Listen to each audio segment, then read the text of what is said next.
Okay, so what is inquiry?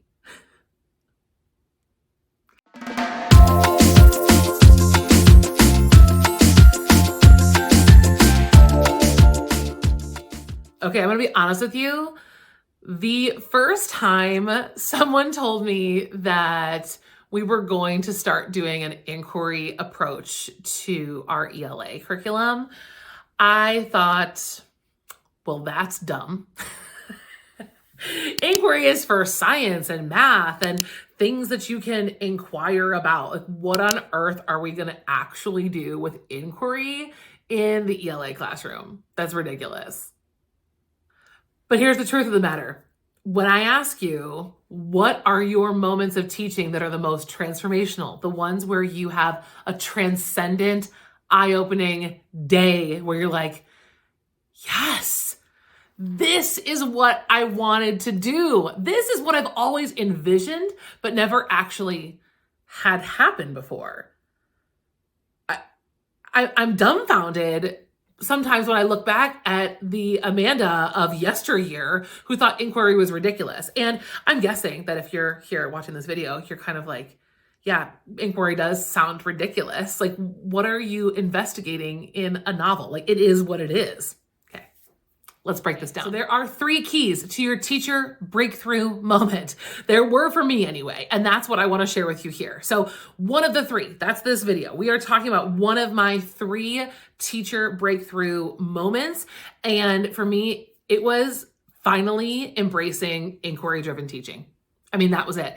And inquiry in the short, because there are going to be a lot more videos about this. And there's an entire podcast dedicated to my work on inquiry that I will link below. Okay, so let's break down kind of like a before and after scenario with inquiry-driven teaching, because it's kind of hard to understand unless you see some examples. So let's take Fahrenheit, for example. A classic, one of my favorites, but wasn't always one of my favorites. I'm going to be perfectly honest with you. In the traditional way of teaching literature, and I guess I should say traditional to what I thought I was supposed to do based on my undergrad experience, was to make a reading calendar, plan out some chapter or page expectations, and teach the story. Teach the story.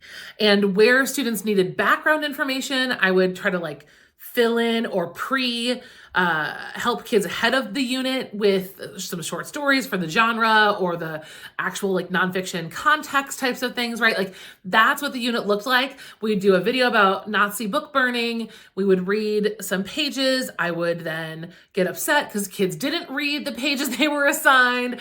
I would then teach them all the things in the pages that they didn't read. So there was this pattern of kids not reading, me getting upset, and then them learning that I was going to eventually just tell them everything anyway. That happened for many years and was real draining, real terrible. And at the end of the book, there was either a multiple choice test or an essay. And then we repeated, and that was every unit over and over and over again.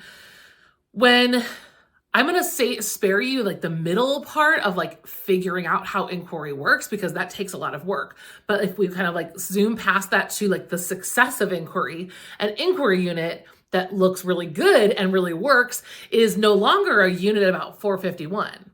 That's not the unit. The unit is hinging on an essential question that students deeply care about finding the answer to or finding more answers to than what they had at the start of the unit. So with Fahrenheit, I've asked a variety of questions. One classic question would be something along the lines of, to what extent is America a dystopia? I've also asked them, are rebels more harmful or helpful to society? And their goal for the unit is not to read Fahrenheit.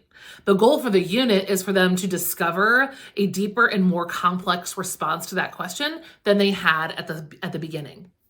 And a unit that centers and hinges on an essential question values all input, not just the novel. Is the novel a vehicle to help students answer that question? 100%, absolutely.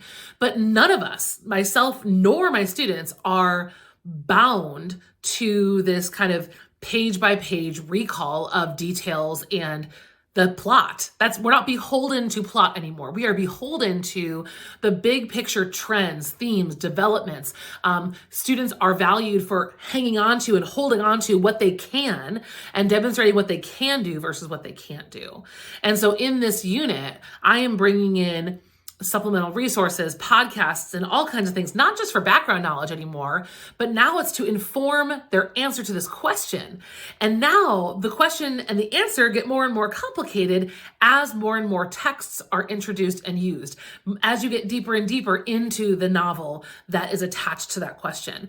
And the deeper we move into the unit, the deeper we move into the complex thinking required in order to answer that question. And guess what the assessment is?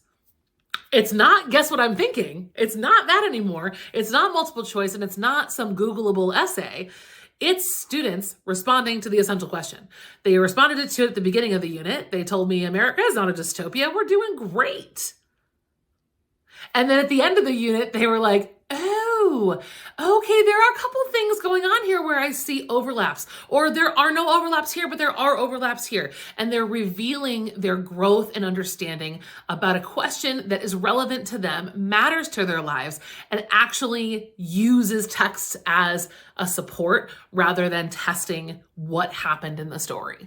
Because let's be honest, we are no longer, we have not for a long time, been in a world where kids weren't looking this stuff up on the internet or asking AI to do it for them. Now we are pulling them through a unit, growing and marking and tracking all of the ways that their thinking is evolving over time. That is inquiry, and that is what I am here to share with you in these videos, in my resources, is inquiry-driven teaching. I want to know in the comments below. I want to know, tell me, do not skip this step. What is the novel that you remember reading in high school that you were the most about? The novel that made you yawn, you had absolutely no real stake in.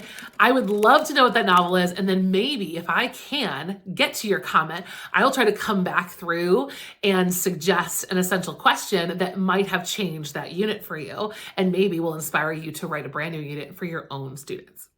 Thank you so much for sticking through with me in this video, learning all about inquiry, one of the 3 breakthrough teaching moments of my career.